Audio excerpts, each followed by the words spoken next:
Halo Sobat FEB, ketemu lagi di FEB Podcast.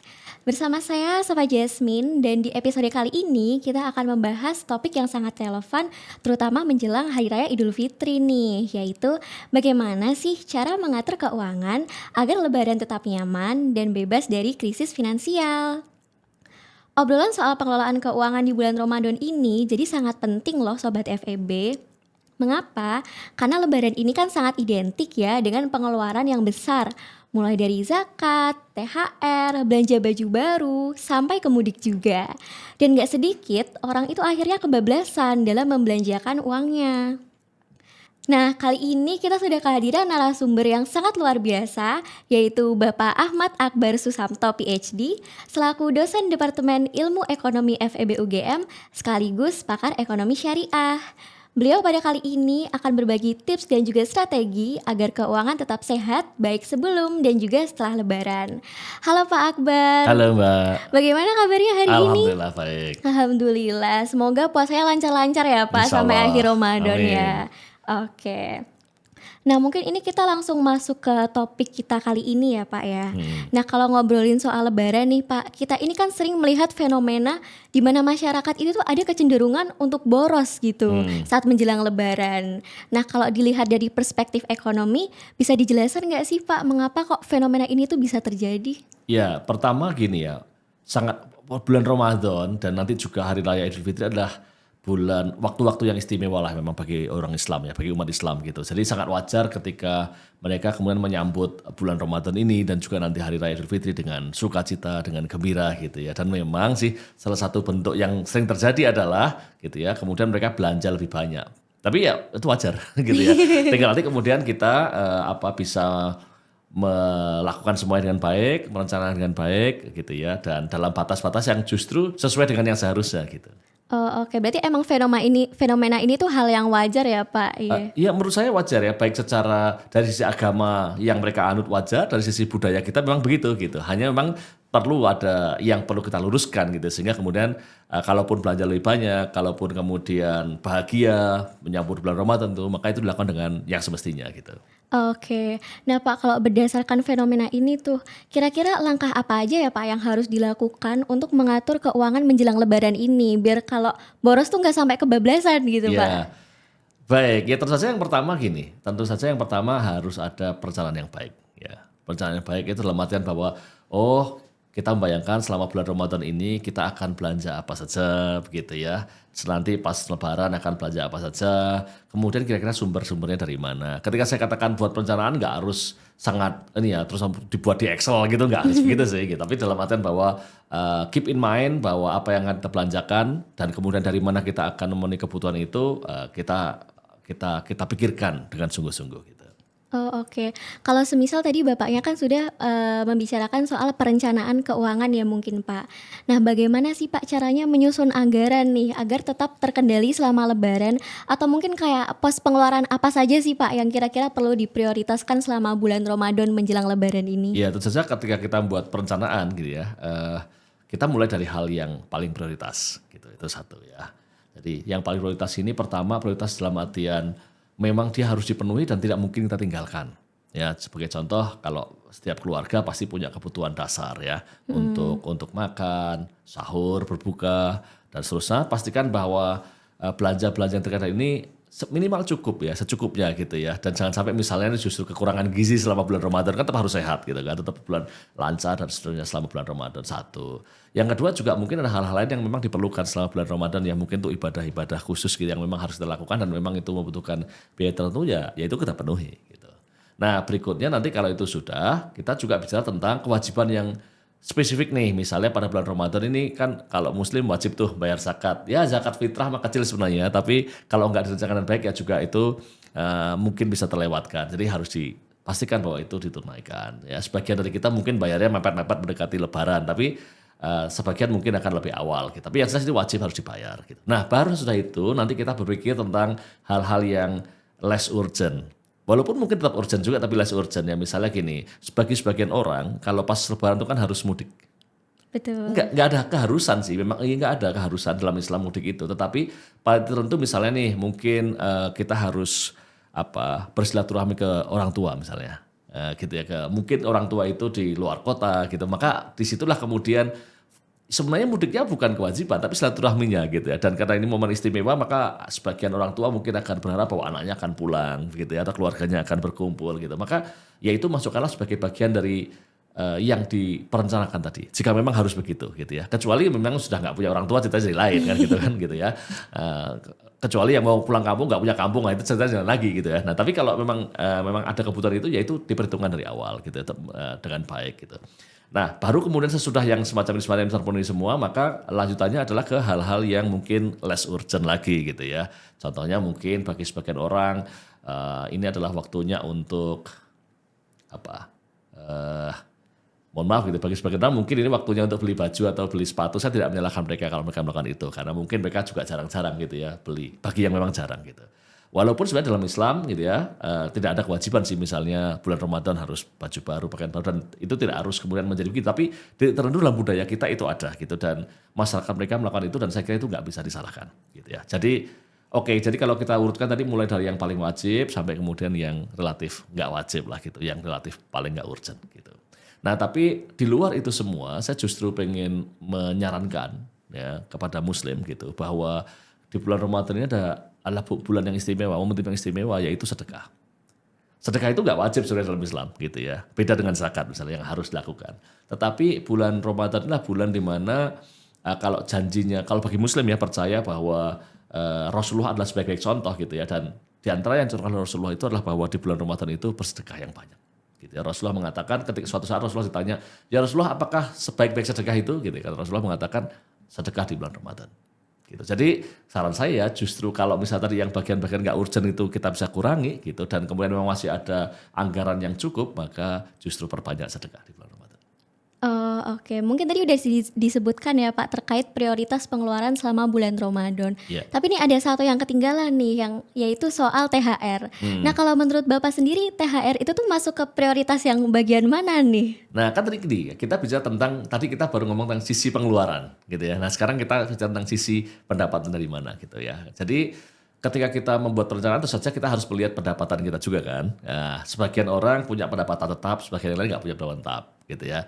Nah kalau yang pendapatan tetap misalnya biasanya akan ada bonusnya. Misalnya para pegawai ya, baik negeri maupun swasta gitu ya, itu kan biasanya mereka akan punya gaji bulanan gitu, lalu kemudian di bulan Ramadan dapat THR, maka THR itu seharusnya kan bonus tanda petik gitu.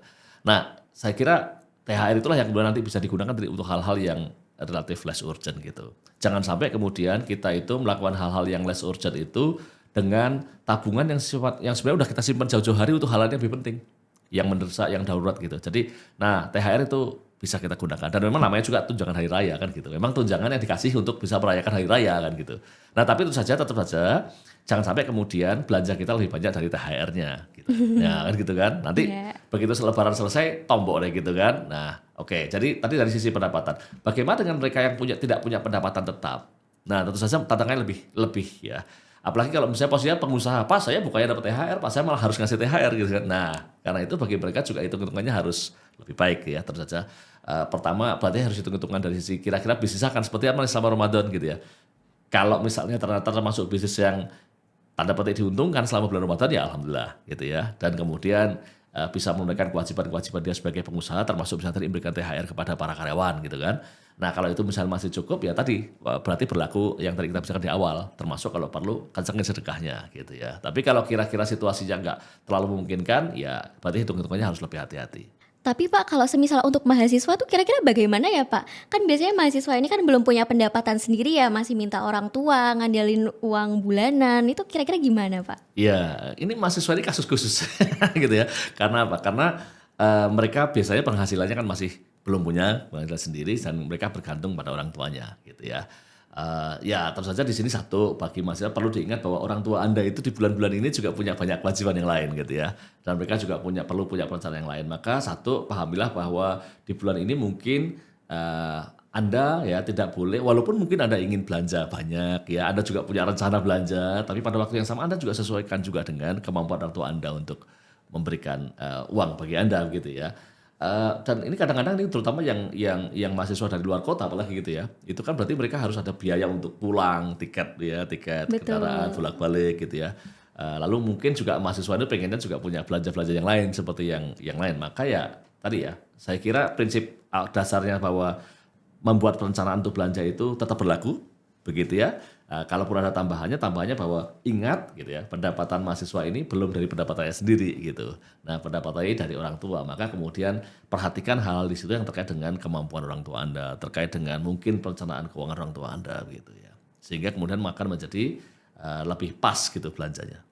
Oh, oke, baik. Berarti ini emang harus memperhatikan dari sisi orang tua juga ya, Pak? Jangan langsung belanja-belanja ya Iya kalau dong, mahasiswa. orang ada duit uangnya masih dari sana gitu kan ya gitu. Oh, oke. Nah, mungkin ini masih terkait soal pengeluaran nih, Pak. Bagaimana sih, Pak, caranya untuk menghindari pengeluaran impulsif saat belanja? Karena kan kalau lebaran ini biasanya toko-toko itu mulai gencar-gencaran gitu ya, Pak, diskon besar-besaran.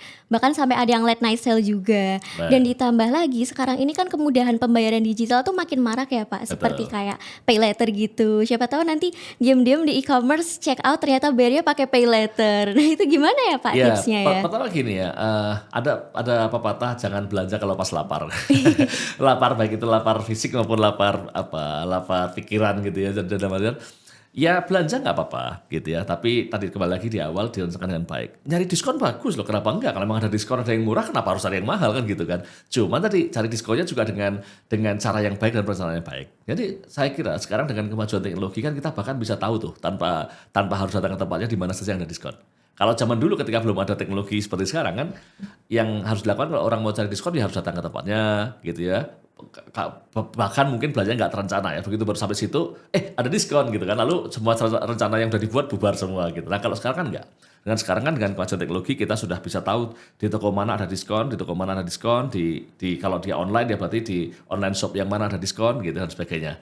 Nah, kalau mereka sudah bisa buat perencanaan, oh diskonnya ini gitu, dan kemudian mereka bisa buat perhitungan yang baik, saya kira nggak apa-apa, bagus malahan. Saya malah mendorong Anda untuk cari diskon. Tapi kan mungkin di sisi lain ini kan lebih dilihat dari sisi impulsifnya ya, Pak. Karena Hmm. saking melihat banyaknya diskon tuh orang-orang jadi kayak makin mau ngambil semua diskonnya gitu, Nah, itu Pak. dia. Jadi dia harus dibalik nih. Harusnya kan kita punya perencanaan, kita mau belanja apa, udah ada prioritasnya tadi kan. Kemudian belanja yang prioritas itu kita penuhi dengan cari yang diskon kan gitu. Jangan dibalik.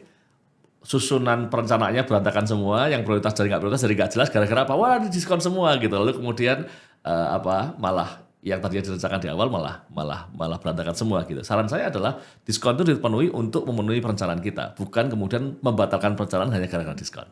Oh, oke. Berarti emang dari level pertamanya dulu tuh harus diprioritaskan dari memang pengeluarannya mau apa dulu ya, Pak. Lagi cari Betul, betul, diskonnya, bukan betul. kebalik. Karena biasanya orang-orang kebalik nih, Pak ya. Ya, lagian gitu juga sih. Jangan khawatir, diskon tuh selalu terjadi di banyak waktu gitu kan. Nggak semua diskon tuh Betul. harus terjadi di bulan Ramadan, di bulan saat Lebaran. Besok-besok masih ada diskon yang lain. Cari lagi gitu. Gitu. Setuju, Ya, setuju. jadi ya kita bersyukur lah kita hidup di zaman di mana teknologi semakin canggih, informasi semakin terbuka gitu. Dan bagi orang ekonomi itu artinya ketika informasi semakin lengkap, decision harusnya lebih baik gitu dibandingkan dengan decision yang dibuat tanpa informasi. Oh, oke, oke. Nah, mungkin ini tadi udah kita bahas tipis-tipis sih, Pak. Ini mengenai zakat dan juga sedekah. Mhm. Kan kalau semisal di sisi lain dari belanja kan juga ada pengeluaran untuk zakat dan juga sedekah. Ya. Karena memang di bulan-bulan ini tuh khususnya bagi umat muslim tuh lagi berlomba-lomba dalam mengejar ibadah gitu. Hmm. Nah, bagaimana sih, Pak, sebaiknya cara mengalokasikan dana agar bisa berbagi tapi tidak mengganggu stabilitas keuangan pribadi? Ya, jadi pertama begini ya, ngomong tentang sedekah itu kan sebenarnya ada dua macam, ngomong tentang zakat ya zakat yang sifatnya wajib ya. Zakat itu kan ada zakat fitrah dan zakat mal. Kalau zakat fitrah sih sederhana ya, hanya setara dengan 2,5 kilogram bahan makanan pokok gitu ya. Nah kalau zakat mal itu adalah zakat yang memang dikenakan atas harta-harta kita. Ini variasinya banyak gitu ya, nggak perlu jelaskan detail. Tapi prinsipnya adalah bahwa sama-sama bayar zakat itu juga salah satu momentum yang bagus itu pas bulan Ramadan dan banyak orang melakukan itu. Jadi walaupun bayar zakat mal itu boleh kapan saja gitu. Kalau kan tadi bahwa kalau sedekahnya pas bulan Ramadan gitu, pas ngasihnya bulan Ramadan rezeki apa itu pahalanya mungkin lebih besar gitu. Maka banyak orang yang justru bayar zakat mal itu di bulan Ramadan. Kalau saya sih itu pilihan nggak apa-apa. Kalau memang memungkinkan bayar zakat mal di bulan Ramadan nggak apa-apa. Walaupun itu artinya pengeluaran di bulan Ramadan semakin banyak gitu kan. Seandainya zakat malnya di bulan lain di bulan Ramadan kita sedekah yang lain yang nggak wajib itu juga mungkin jadi dapat dua-duanya gitu. Tapi itu pilihan-pilihan masing-masing lah, nggak apa-apa. Yang penting bayar zakat ya daripada nggak bayar gitu. Nah, terus gimana dong caranya kita supaya berzakat, bersedekah itu tidak mengganggu keuangan pribadi? Ya tentu saja bahwa ketika kita bersedekah itu ada hitung-hitungannya gitu ya. Jadi sedekah ya sedekah, tapi kemudian misalnya nih kewajiban kita kepada keluarga jangan ditinggalkan, misalnya gitu. Hal-hal yang memang wajib harus kita penuhi ya jangan ditinggalkan gitu. Bahkan Rasulullah sendiri mengajarkan bahwa ketika kita sedekah itu nggak boleh kemudian kita kasihkan semuanya gitu. Dan kemudian habis itu kita nggak punya apa-apa dan malah jadi minta-minta kepada orang lain. Gitu. Oh, oke. Wah, untuk pembahasan kita hari ini insightful banget ya Pak Akbar ya. Nah, mungkin sebelum kita mengakhiri podcast ini nih Pak, mungkin Bapak bisa dibantu untuk menyampaikan closing statement bagi Sobat FEB tentang bagaimana cara terbaik dalam mengelola keuangan menjelang Lebaran agar tetap berkah dan tidak memberatkan di kemudian hari. Ya, baik. Jadi alhamdulillah kita bersyukur masih bertemu dengan bulan Ramadan tahun ini, gitu ya. Mudah-mudahan tahun depan masih bisa ketemu lagi dan sangat wajar bahwa di bulan ini kita merasa bahagia, kita bergembira. Mari kita manfaatkan kesempatan dengan sebaik-baiknya, termasuk tadi untuk kita belanja dengan sebaik-baiknya, baik untuk keluarga kita yang sifatnya memang harus wajib kita penuhi maupun kewajiban kita membayar zakat yang juga wajib gitu ya. Kemudian bersedekah yang insya Allah pahalanya jauh lebih banyak pada di bulan-bulan yang lain. Tapi lakukanlah itu dengan perencanaan yang baik gitu. Kita dalam Islam kan tidak ada larangan ya untuk belanja, untuk berbahagia gitu, boleh. Tapi lakukanlah dengan cara yang baik, dengan cara yang baik gitu. Dan kemudian tadi itu tidak kemudian impulsif buying gitu ya. Tergoda hanya gara-gara ada iklan yang di luar perencanaan kita sebenarnya. Gitu. Oh ya, luar biasa nih Pak. Terima kasih ya Pak atas ilmu dan wawasan yang telah dibagikan pada episode podcast kali ini. Semoga obrolan kita pada kali ini bisa menjadi panduan nih bagi Sobat FEB agar bisa merayakan Lebaran dengan lebih bijak dan tanpa stres finansial. Dan untuk Sobat FEB yang sudah mendengarkan, jangan lupa untuk follow FEB UGM Podcast di Spotify dan juga di YouTube, serta pantau terus media sosial kita di @FEBUGM untuk update terbarunya. Jangan lupa untuk share juga konten ini agar bisa lebih berdampak untuk orang lain. Saya Safa Jasmine pamit, sampai jumpa di FEB Podcast di episode selanjutnya. Dan selamat menyambut Lebaran dengan penuh keberkahan. Bye!